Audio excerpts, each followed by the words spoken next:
ہم سوچ سمجھ کے نکلے ہیں، ہمیں کوئی پرواہ ہی نہیں ہے، نہ FIR کی، نہ زندگی کی، نہ نقصان کی۔ اب ہم اس مقام پہ پہنچ چکے ہیں جہاں پہ صرف ہمیں قبر نظر آ رہی ہے۔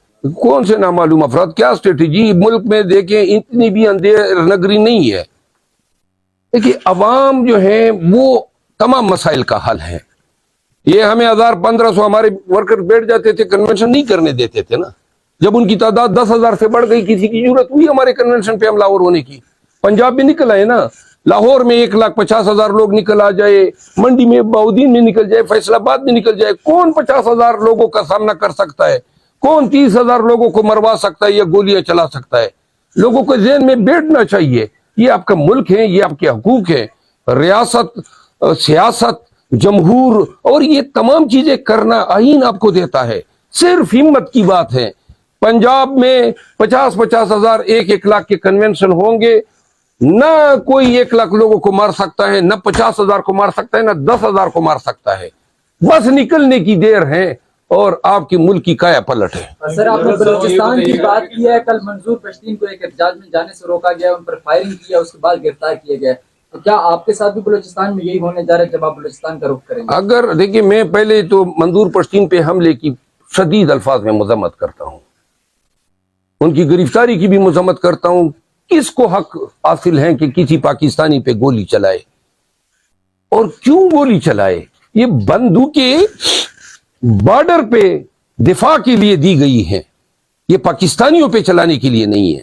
اگر پولیس نے چلائی ہے تو یہ ڈاکوؤں، دہشت گردوں کے خلاف ریاست نے دی ہے، یہ پاکستانیوں پہ چلانے کے لیے نہیں۔ منظور پشتین کے ساتھ اس رویے کی مذمت کرتا ہوں، اور اگر مجھ پہ چلائیں گے، ہم تو کہہ رہے ہیں، ہم چاہتے ہیں کہ چلائیں، کسی ملک کے کام تو آئیں، ہم نے تو اپنی زندگی گزار دی ہے، ہمیں نہیں چاہیے ایسی غلامی کی زندگی جس میں ہم غلامی میں محصور رہے اور ہم کہیں کہ جی ہم حق اور سچ کے ساتھ کھڑے ہیں۔ کوئی پرواہ نہیں ہے ساری، وہ کہتے ہیں نا پشتو میں کہاوت ہے، جو اونٹ رکھتے ہیں وہ دروازے کھلے رکھتے ہیں۔ ہم سوچ سمجھ کے نکلے ہیں، ہمیں کوئی پرواہ ہی نہیں ہے، نہ FIR کی، نہ زندگی کی، نہ نقصان کی۔ اب ہم اس مقام پہ پہنچ چکے ہیں جہاں پہ صرف ہمیں قبر نظر آ رہی ہے، اور ان حالات میں قبر کی بات اس لیے کرتے ہیں کہ لوگوں کو قبروں میں پہنچایا جا رہا ہے۔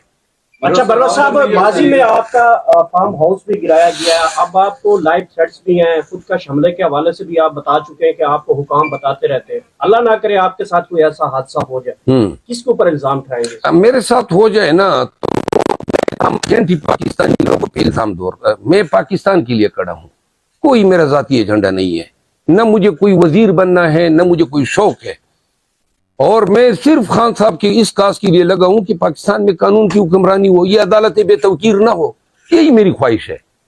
کیا ہم ہر ایک کو اچھا لگتا ہے نا بچوں کے ساتھ بیٹھے آرام سے زندگی گزارے، کسی پاگل کتے نے کاٹا ہے، لیکن اگر سب یہ سوچ رہیں گے یہ ملک کے لیے کون کھڑا ہوگا، تو لہذا، اور میں آپ کو بتا دوں نا، یہ میرا ڈٹرمنیشن ہے، اس دماغ میں یہ اب خلل پڑا ہوا ہے، یہ نکل ہی نہیں سکتا ہے کہ کوئی یہ کہے۔ اب وہ ڈر کے اور ان چیزوں سے بہت آگے نکل چکے ہیں، اب صرف واحد علاج ہمارا یہی ہے کہ جی یہ ہمیں یا راستے سے صاف کر دے، ورنہ خدا کی قسم ہم اسی ڈائریکشن میں سیدھے چلتے جائیں گے۔ مروت صاحب یہ بتائیے گا کہ آپ نے ایک ٹویٹ کی تھی جس میں آپ نے لکھا تھا کہ چیئرمین سے مشاورت کے بعد جو کنونشن ہو رہا ہے اس کا شیڈول تبدیل کیا جا رہا ہے، تو تھوڑا سا یہ بتائیے گا کہ مبارکباد کے لیے گیا۔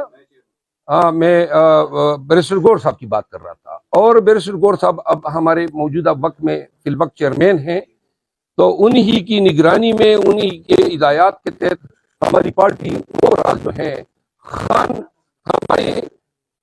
ہمارے قائد بھی ہیں،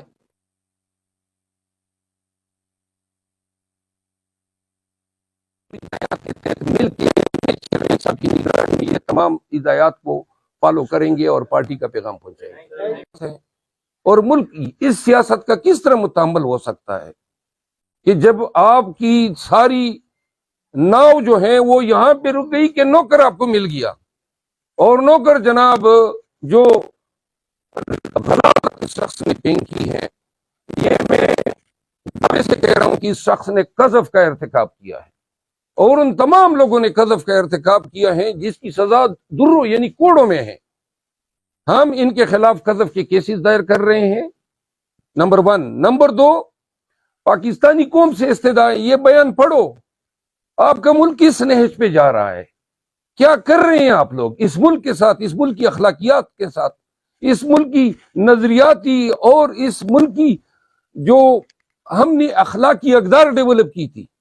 آپ کی ناؤ یہاں پہ ٹوٹ گئی کہ آپ آ کے اب نوکر ہو. پہلے ایک اور صافی صاحب ایک اور نوکر کو لے آیا، ملازم کو، اس پہ آپ خان کو نیچے دکھانا چاہتے ہیں. اگر آپ کے بیانیوں میں تھوڑی بھی اہمیت ہوتی.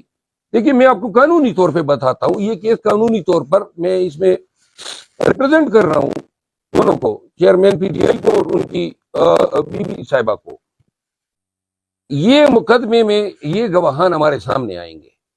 سب سے پہلی بات یہ ہے کہ عدت کے بارے میں یہ سیٹل لا ہے کہ صرف اور صرف یہ خاتون بتا سکتی ہے. آپ لوگوں نے اس کو ڈسپیوٹ کر دیا. پھر جب آپ کو وہاں پہ کچھ نہیں ملا، 7 سال پہلے یا 6.5 سال پہلے خاور مانیکا کا بیان آیا ہے، وہ ابھی بھی میڈیا کی زینت ہے. ان کے بچے، یعنی اب خاور مانیکا اپنی کیس میں اپنی زوجہ کے خلاف جو بیان دی، یعنی سابقہ زوجہ جو اس وقت ان کی زوجہ تھی، کیا بیان دلوا رہا ہے؟